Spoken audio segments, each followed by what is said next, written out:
షడ్రకు మేషకు అబేద్నెగోలు దేవుని కోసం ఎప్పుడైతే ధైర్యంగా నిలబడ్డారో అప్పుడు ఒకంతగా ఉన్న అగ్నిగుండం ఏడంతలు ఎక్కువైనట్టుగా దేవుని పక్షంగా నువ్వు నిలబడటమే ఏడంతల శ్రమకు కారణం అన్నట్టు. అర్థమైందా? అంటే 7 అంతలు ఎక్కువైతే సర్దుకుంటామని.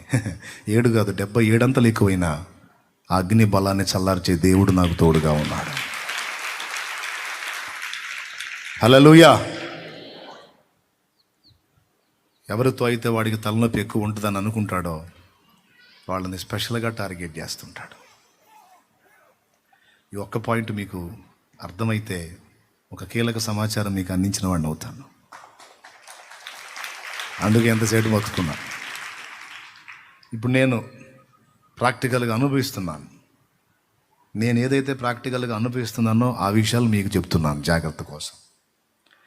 దేవుని పనిలో ఇంకా రకరకాలుగా ముందుకెళ్ళాలని స్కెచ్లు గీసుకుంటూ ఉంటాను. నేను ఒట్టిగా ఉండనుగా, నేను ఉండను.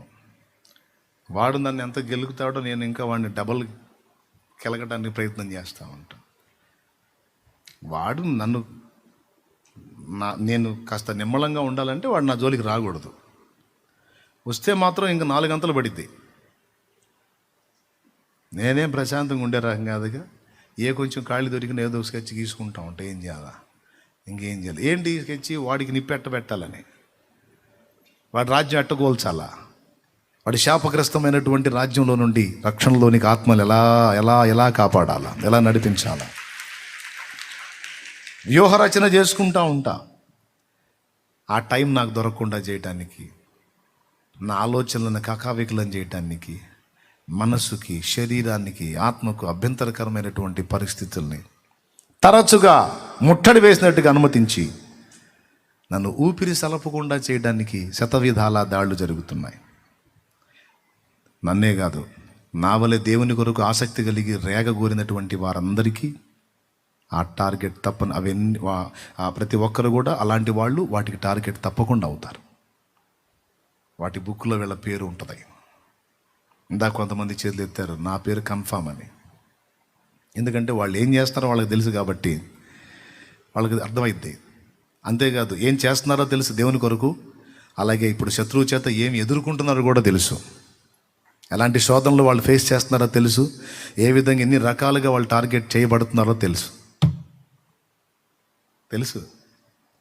నేను చెప్తున్నా, వెనకడుగు వేయొద్దు. శత్రువా, నా మీద అతిశయపడకు. కింద పడ్డాను అనుకోకు, కింద పడినా తిరిగి లేస్తాను. హల్లెలూయా. దేవుడు నాకు తోడై ఉన్నాడు. ఎక్కడుంది ఈ మాట? ఏడో చాటు ఉందా? ఏడుందో చూద్దాం. చూడండి, కాసేపు దేవుడు ఆడుకుందాం. మీకా గ్రంథము 7వ అధ్యాయము 8వ వచనం చూడు. మీకా గ్రంథము 7వ అధ్యాయము 8వ వచనం. నా శత్రువా, నా మీద అతిశయింపవద్దు. నేను క్రింద పడినను తిరిగి లేతును, నేను అంధకారమందు కూర్చున్నను, యెహోవా నాకు వెలుగుగా నుండును. హల్లెలూయా, హల్లెలూయా. అదే ఎప్పుడైతే దేవుని కొరకు నిలబడతావో నీ శరీరం నీ మీద దాడి చేయటం మొదలుపెట్టిద్ది. బలహీనతలు స్టార్ట్ అవుతాయి. ఎప్పుడైతే దేవుని కొరకు నిలబడతావో అప్పటిదాకా అప్పించిన వాళ్ళు ఏం కదలరు. ఎప్పుడైతే నువ్వు దేవుని కొరకు పని చేయడం మొదలు పెడతావో ముక్కుమ్మడి దాడి వచ్చింది నీ మీదకి. ఎప్పుడైతే నువ్వు దేవుని కొరకు నిలబడి పని చేయటం మొదలు పెడతావో నీ పిల్లలు నీ మీద తిరుగుబాటు చేయటం మొదలు పెడతారు. ఎట్లా ఉంటుందంటే దెయ్యాలు పట్టిన వాళ్ళు చేసినట్టే చేస్తుంటారు. నువ్వు గుర్తుపట్టాలి. దారిని పోయి వచ్చి నీ మీద పడుతుంటాయి. నీది గాంధీ వచ్చి నీ మీద పడుతుంటుంది. నీకు ఆశ్చర్యం, ఇదేందిరా, అసలు నాకు సంబంధం లేదు, ఇదేంది. నింద పాలవుతావు. ముఖ్యంగా వాడు నింద నింద నింద మోపుతాడు ఎక్కువ. ఎందుకంటే నీ మీద ఒక బ్యాడ్ నేమ్ క్రియేట్ చేసి అది ప్రచారం చేస్తే ఇక నువ్వు చెప్పిన మాట ఎవడు పట్టించుకోడు కదా. అందుకని నిందలు నీ మీద కల్పించి వాటిని బాగా ప్రజల్లోకి వెళ్ళేటట్టు శతవిధాలా ట్రై చేస్తాడనమాట వాడు. ఎందుకంటే నీ మీద వచ్చిన నిందను నమ్మినోడల్లా వాడి చేతిలో ఉంటాడు. ఎందుకంటే ఇక నీ నుంచి వచ్చే మాట వాడు వినడం. అందుకని సేవకుడిని పాడు చేయటానికి కాదు, దేవుని బిడ్డను పాడు చేయటానికి కాదు, అతని మాట విని ప్రజలు మార్పు చెందకుండాన్నట్లు వాళ్ళని నాశనం చేయాలని. అందుకే నిందా ప్రచారాలను తొందరపడి నమ్మితే నింద మోసేవాడు పాడుగాడు, నమ్మినోడు పోతాడు. నిందని నిజమని నమ్మినోడు పోతాడు. యాడికి పోతాడు? యాడికి పోవాలో అడిగి పోతాడు, యాడికి పోకూడదు అడిగి పోతాడు. కానీ వాడు నిందని వాడతాడు, దుష్ప్రచారాలు వాడతాడు, అబద్ధ ప్రచారాలు వాడతాడు, వ్యతిరేకలు తీసుకొస్తాడు, ఆర్థిక ఇబ్బందులు చుట్టేస్తాడు, శరీర బలహీనతలో. ఎందుకంటే అన్నీ బాగున్నాయి అనుకో, నువ్వు మాటినవంటే ఏం చేస్తావు? వాడికి స్కెచ్లు గీస్తుంటావు. అందుకని నిన్ను కదలకుండా కూర్చోబెట్టడానికి వాడు నీకు స్కెచ్లు గీసుకుంటూ కూర్చుంటాడు అన్నమాట. నిన్నొక్కడిని ఆపితే ఒక 100 మందిని వాడు కాపాడుకున్నట్టే. నిన్నొక్కదాన్ని ఆపితే ఒక 100 మందిని వాడు కాపాడుకున్నట్టే. కాబట్టి పదే పదే పదే పదే నువ్వు అంతగా టార్గెట్ చేయబట్టానికి కారణం ఇది. శరీర వాంఛలు రెచ్చగొడతాడు, లోకాశలు రెచ్చగొడతాడు, నీ టైంని పాడు చేస్తూ ఉంటాడు. టైంని, నిర్జీవ వస్తువులు నీకు అందుబాటులోకి తీసుకొచ్చి నీ కళ్ళని ఆకర్షించే రకరకాలు నీ ముందుకు తీసుకొచ్చి నీ మైండ్ మొద్దుబారేటట్టు చేసి వేరే వ్యూహాలు ప్రణాళికలు దేవుని పక్షంగా ఏం వేయకుండా లోక ఆకర్షణలో ఉండిపోయేటట్టు వాడు కుట్ర చేస్తాడు. వీటన్నిటినీ ఆత్మీయులైన వారు గుర్తుపట్టి జాగ్రత్త పడాలి. అందరిలాగా మనం నిద్రపోకూడదు, అందరిలాగా మనం ఏమరపాటున ఉండకూడదు. చురుకుగా నుండుట గొప్ప భాగ్యం అన్నాడు వాక్యంలో. కొంచెం చురుకుగా ఉండాలి. ఎదురవుతున్నాయా? అయితే వాడు అంతసేటు వచ్చి నిన్ను చుట్టుముట్టేస్తుంటే వాటన్నిటినీ ఒక్క గడిలో తీసివేయగలడు దేవుడు.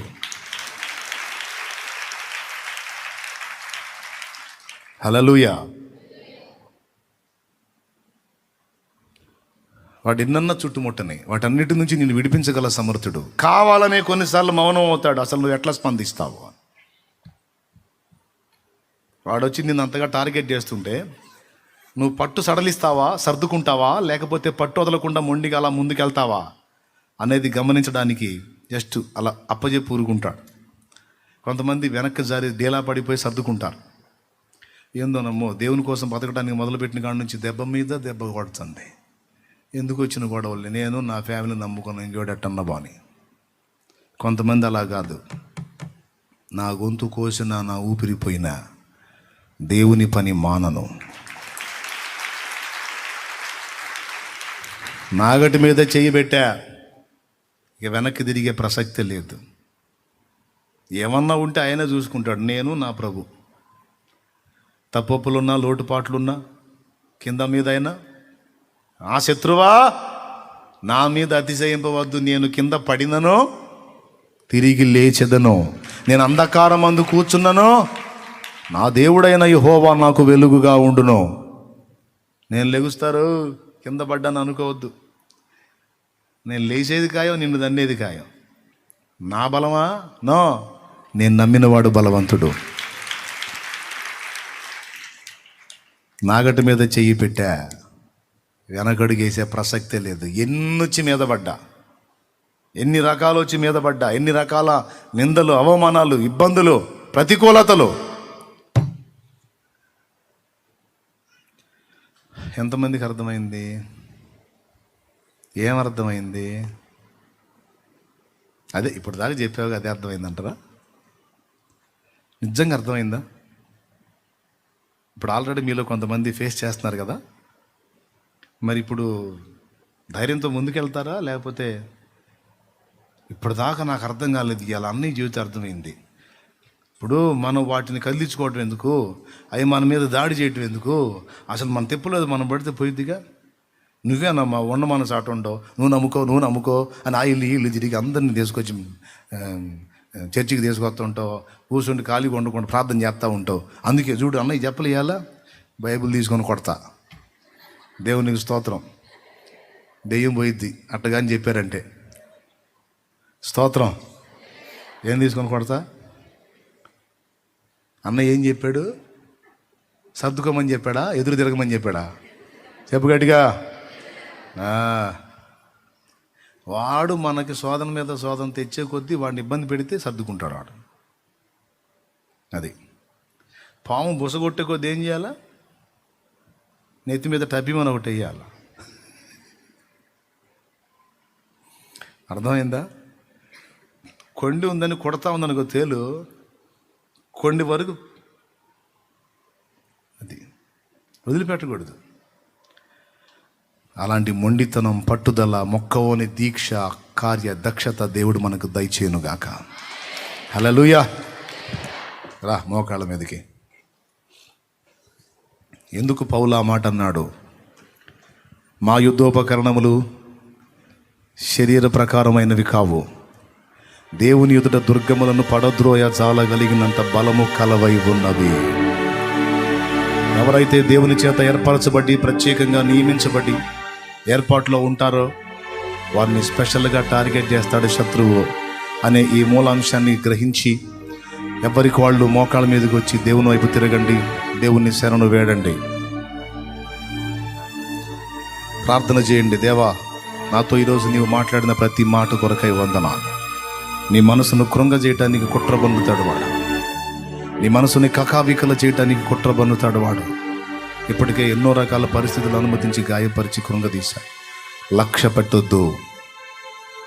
పెట్టొద్దు. మీకా గ్రంథంలో భక్తుడు పలికినట్టు పలుకు, శత్రువా నా మీద అతిశయపడవద్దు, నేను క్రింద పడినను తప్పకుండా లెగుస్తాను. చెప్పు వాడికి, వెనకడుగు వేసే ప్రసక్తే లేదు. నన్ను కదిలించావు గనుక నీ మీద యుద్ధం మళ్ళా ప్రకటిస్తున్నా. ఇంకా ఎక్కువ చేస్తా. నా దేవుని సెలవు లేకుండా నీవు నన్ను ముట్టనైనా ముట్టలేవు. కాబట్టి నిన్ను గూర్చిన చింత నాకు లేదు. నన్ను కదిలించి మెంటల్గా నన్ను టార్చర్ చేయాలని చూసావు, శారీరకంగా, మానసికంగా, స్పిరిచువల్గా నన్ను పతనం చేయాలని చూసావు గనుక ఇక నీ మీద పగ తీర్చుకుంటా. సంసోన్ అన్నాడు, నా 2 కనుల నిమిత్తము దేవా, నా 2 కనుల నిమిత్తము ఒక్క మారే పగ తీర్చుకుంటా, నాకు ఛాన్స్ ఇమ్మని శాంసన్ అడిగాడు. శత్రువు మీద పగబట్టాలి, సైతాను మీద పగబట్టాలి. మనుషుల మీద కాదు పగబట్టేది. మనుషులదేముంది? మట్టి పురుగులు. మనుషుల్ని ప్రేరేపిస్తున్న వాడు ఉన్నాడు సైతాను, వాడి మీద పగబట్టాలి, వాడి కార్యాలను అడ్డగించాలి, వాడి రాజ్యాన్ని కూలగొట్టాలి. జీవము గల దేవుని రాజ్య నిర్మాణంలో మనందరము పనివారం కావాలి, పాలి భాగస్థులం కావాలి. సరి చేసుకుందాం, లోపాలు ఉంటే చక్కదిద్దుకుందాం. ఏ విషయాల్లో మనం డిస్టర్బ్ అవుతున్నామో, బలహీనపడుతున్నామో, వెనక్కి జారుతున్నామో ఆ సంగతులన్నీ పరిశీలించుకొని వాడికి అవకాశం లేకుండా చేద్దాం. సంసోను తల మీద మరలా వెంట్రుకలు మొలవను ఆరంభించను అన్నది వాక్యం. తల బోడి అయినప్పుడు అభిషేకం కోల్పోయిన అదే సంసోను మీదకి మళ్ళా వెంట్రుకలు మొలవను ఆరంభించినప్పుడు పునరభిషేకం వచ్చింది, మరలా క్రొత్త తైలం వచ్చింది. ఒక్క దెబ్బతో ఎంత పవర్ వచ్చిందంటే, ఎంత శక్తి వచ్చిందంటే, ఒకే ఒక్క దెబ్బతో టోటల్ శత్రు వినాశనం జరిగింది. ఈరోజు దేవుడు మరలా నన్ను మనల్ని అభిషేకింప కోరుతున్నాడు. రండి, దేవుని పాదాలు పట్టుకుందాం. దేవా, నన్ను అభిషేకించు, శరీర కార్యములు నాలో నశింపజేయి, ఆత్మీయ వరములతో నన్ను అభిషేకించు. నేను నీ బిడ్డని, నీ కొరకు బ్రతక కోరుతున్నాను, నీ చిత్తం చేయగోరుతున్నాను. సర్వాంగ కవచమును నాకు ధరింపజేయి, సత్యం అనే దట్టిని కట్టుకోవడానికి కృపని, నీతి అనే మైమరో తొడుగో. నా ప్రభువా, రక్షణ స్థిరస్త్రాణమును ధరింపజేయి తండ్రి. వాక్య ఖడ్గము నా చేత నుంచు ప్రభువా. సిద్ధ మనస్సు అనే జోడు నాకు ఇవ్వు దేవా. నన్ను బలపరిచి ముందుకు నడిపించు. కృంగిపోయాను, కుమిలిపోతున్నాను, వెనక్కి జారాను, దయతో నన్ను క్షమించు. అసహించుకోకు దేవా. కింద పడినను నాకు నీ మీద నిరీక్షణ ఉంది ప్రభువా, నీ యందు విశ్వాసం ఉంది. శత్రువుకి నేను అవకాశం ఇవ్వను, ఓటమిని ఒప్పుకోను. నా దేవుడవు, నువ్వు ఓడిపోలా నేను ఓడిపోవటానికి. నువ్వు జయించిన వాడవు, నేను కూడా జయిస్తా దేవా. నన్ను బలపరచు, శక్తినివ్వు. ఈరోజు నాతో నువ్వు మాట్లాడుతున్నావు దేవా, నిజమే, ఇవన్నీ నిజమే. నేను ఇప్పుడు ఫేస్ చేస్తున్నా ఇవన్నీ.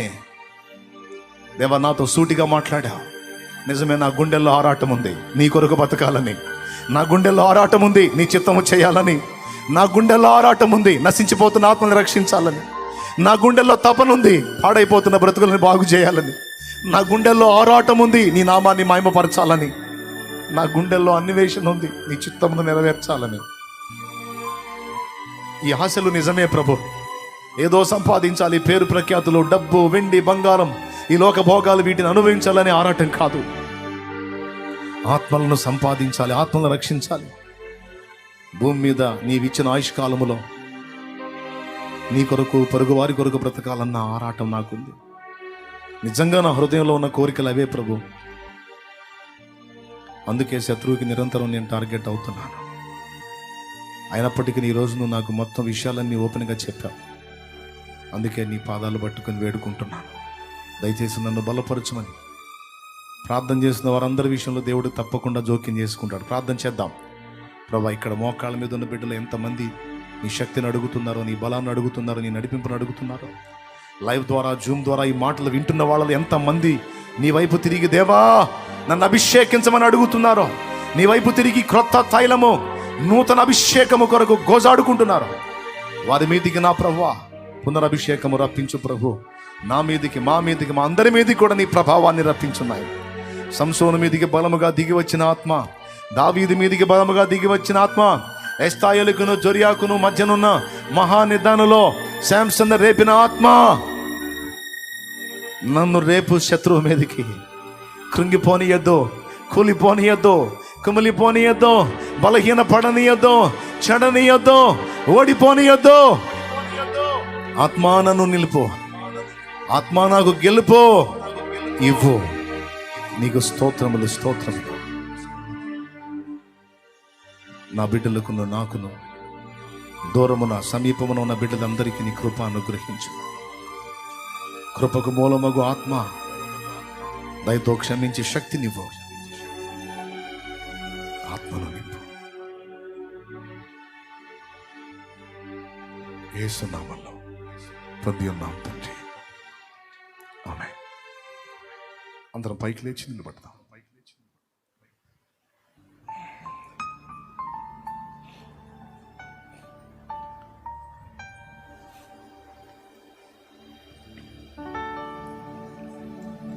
ఈ వేళ ఒక ప్రత్యేకమైన సందేశాన్ని దేవుడు రప్పించాడు. ఇక్కడ ఉన్న వాళ్ళందరి కోసం ఈ మాటలు దేవుడు మాట్లాడాడు కనుక ఈరోజు లైవ్లో ఉన్న వాళ్ళు, ఇక్కడ ఉన్న వాళ్ళందరూ కూడా కొంచెం విన్న సంగతుల గురించి ఆలోచించి, నీకు ఎదురవుతున్న పరిస్థితులు ఏ కారణం చేత ఎదురవుతున్నాయో దీన్ని బట్టి గుర్తుపట్టి, అసలు నీ శత్రువు మనిషా లేకపోతే ఎవరు అనేది ఈరోజు నీకు క్లారిటీ వచ్చింది. ఎంతోమంది మనుషులు ఉంటే నువ్వే ఎందుకు ప్రత్యేకంగా టార్గెట్ చేయబడుతున్నావు అంటే, నువ్వు స్త్రీవైనా పురుషుడివైనా నువ్వు ప్రమాదకారికి శత్రువుకి. నీ వల్ల వాడికి డేంజర్ ఉంది. నువ్వు దేవునికి కనెక్ట్ అయ్యావంటే నిన్ను ఆపటం ఎవడి వల్ల కాదు. నువ్వు సరిగ్గా దేవునితో ట్యూన్ అయ్యావంటే, కనెక్ట్ అయ్యావంటే వాడికి చాలా నష్టం. అందుకే వాడు నువ్వు దేవునితో కనెక్ట్ కాకుండా చెడగొడుతున్నాడు. ఎంత కుట్ర చేయాలో అంత కుట్ర చేస్తున్నాడు. తెలివి తెచ్చుకొని జాగ్రత్త పడు. నాతో దేవుడు మాట్లాడుతున్న మాట, నీతో మాట్లాడుతున్న మాట. నేను కూడా అడిగా కదా నాతో మాట్లాడయ్యా అని. నాకు ఇస్తున్న హెచ్చరిక, నీకు ఇస్తున్న హెచ్చరిక శుక్రవారం వేళ ఎవరికి వాళ్ళు జాగ్రత్తలు తీసుకొని దేవుని పాదాలు పట్టుకొని దేవుని కొరకు రోషం కలిగి నిలవండి. హల్లెలూయా. పరిశుద్ధుడైన మా తండ్రి, విన్నటువంటి ప్రతి మాట జీవసాహిత్యమై మా అందరి గుండెల్లో శిలాక్షరమై ముద్రితం కావాలి. బిడ్డలందరినీ కూడా సంధించండి. శారీరకంగా బలహీనమైన వారిని స్వస్థపరచండి. మానసికంగా కలతలకు గురైన వాళ్ళకి ఆ మెంటల్ టార్చర్ నుంచి విడుదల ప్రసాదించండి. మానసిక ఒత్తిడి నుంచి వారిని కాపాడండి. మనోప్రశాంతత, మనోనిదానం దయచేయండి. ఆత్మీయ జీవితంలో పతనమై శరీర క్రియలకు చిక్కి మోకాళ్ళ ప్రార్థనను, ఏకాంత ప్రార్థనను, పరిశుద్ధ జీవితాన్ని, భక్తిని, ఆత్మీయతను కోల్పోయిన వారికి క్షమాభిక్షనిచ్చి తిరిగి కోల్పోయిన ఆత్మీయత మొత్తాన్ని తిరిగి వారు పొందుకోవటానికి, మరి ఎక్కువగా పుంజుకోవటానికి ఆ బిడ్డలందరికీ కూడా కృపనివ్వండి. తిరిగి వెళ్ళు మార్గంలో తోడై ఉండి క్షేమాన్ని దయచి ఈ మాటలు మరలా బిడ్డలు ధ్యానించుకొని జాగ్రత్త పట్టని కృపనివ్వండి.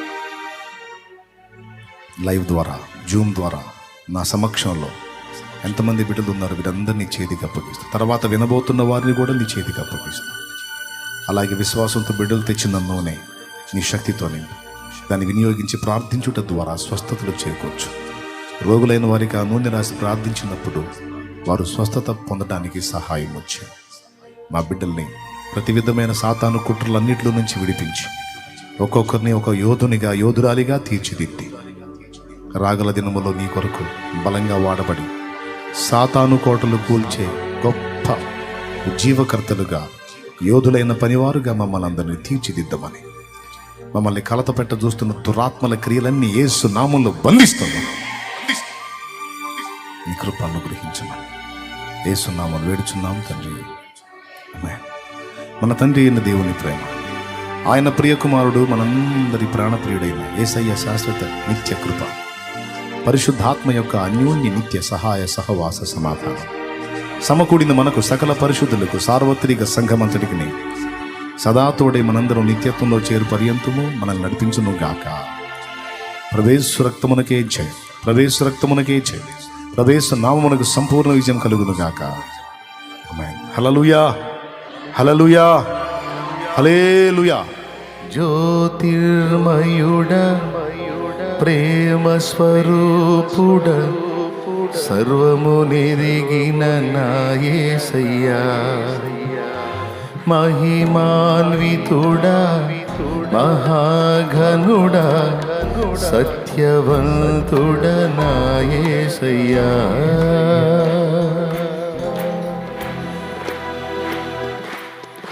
జ్యోతిర్మయుడ ప్రేమ స్వరూపుడ సర్వము నెరిగిన నా యేసయ్యా, మహిమాన్వితుడ మహాగణుడ సత్యవంతుడ నా యేసయ్యా. నీకే నారాధనా, నీకే నారాధనా, నీకే నారాధనా, నీకే నారాధనా. జ్యోతిర్మయుడ ప్రేమ స్వరూపుడ సర్వము నెరిగిన నా యేసయ్యా, మహిమాన్వితుడా మహాగణుడా సత్యవంతుడ నా యేసయ్యా. అందరం ఒంటరి అయిన వాణిని 1000 మందిగా చేసే దేవుడు మన యేసు. ఎన్నికలేని నిన్ను నన్ను బలమైన జనముగా చేసే యేసు మన యేసు.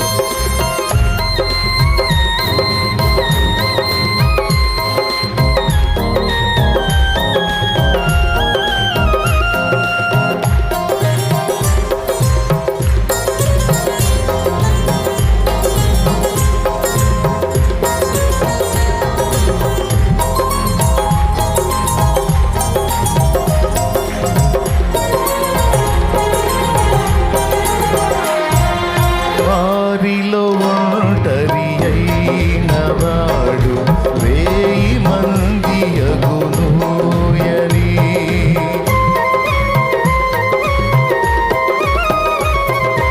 వారిలో ఒంటరి అయిన వాడు 1000 మంది అగునూయని, ఎన్నికలేని వాడు బలమైన జనము అగునూయని, వాగ్దానములను నెరవేర్చి వాగ్దానములను నెరవేర్చి వారిలో నన్ను చేర్చావు, నీ వారసునిగా నన్ను చేశావు.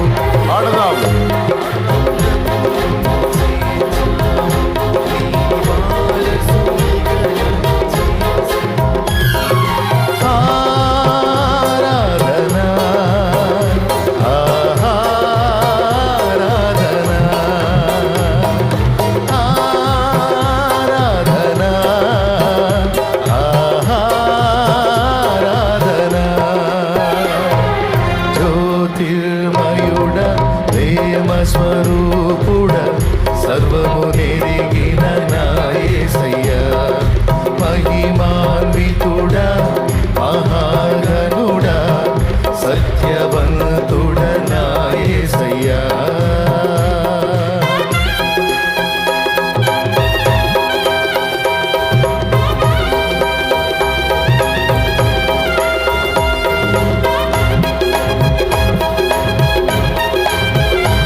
మహాగణుడా సత్యవంతుడా నా యేసయ్యా నీకే నారాధన నీకే నారాధన అందరం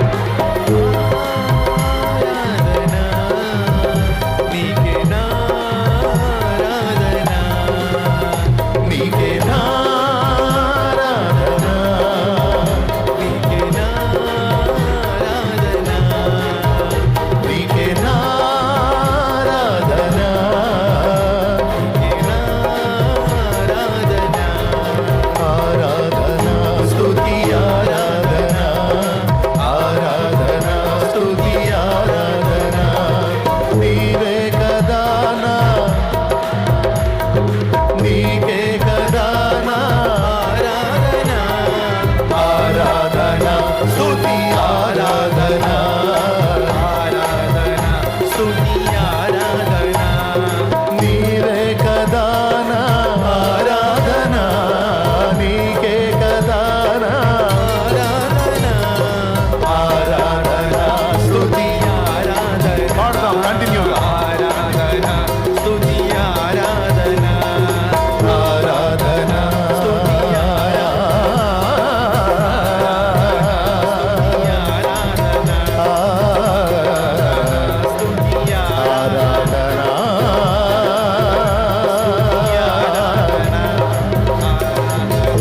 దేవా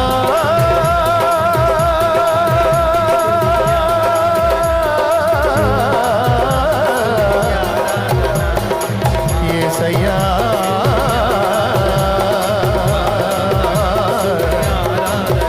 యేసయ్యా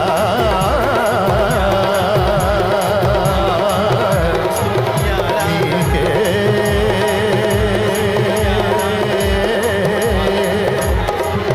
నీకే మా స్తుతి ఆరాధన పరిశుద్ధ దేవునికి, యేసయ్యా శక్తివంతునికి, బలవంతునికి, సర్వోన్నతునికి ఆరాధన. పరిశుద్ధాత్మ దేవునికి ఆరాధన. స్తుతి స్తుతి స్తుతి ఆరాధన. ఆరాధన స్తోత్రం స్తోత్రం దేవా, స్తోత్రం స్తోత్రం.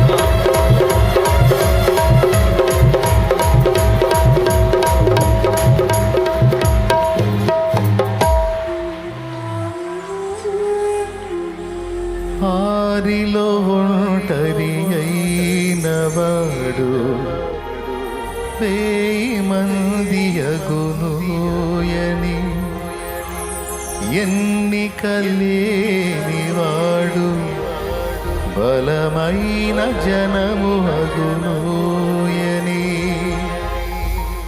వాగ్దానములను నెరవేర్చి వారిలో నన్ను చేర్చావు నీ వారసునిగా నన్ను చేశావు వారిలో నన్ను చేర్చావు వారసురాలిని చేశావు రెండు చేతులెత్తి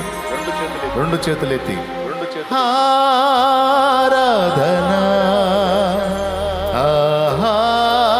ఆరాధన అందరం ఆహా మళ్ళొక్కసారి ఆరాధన ఆరాధన ప్రార్థన దేవుని గొప్ప నామానికి మహిమ కలుగును గాక.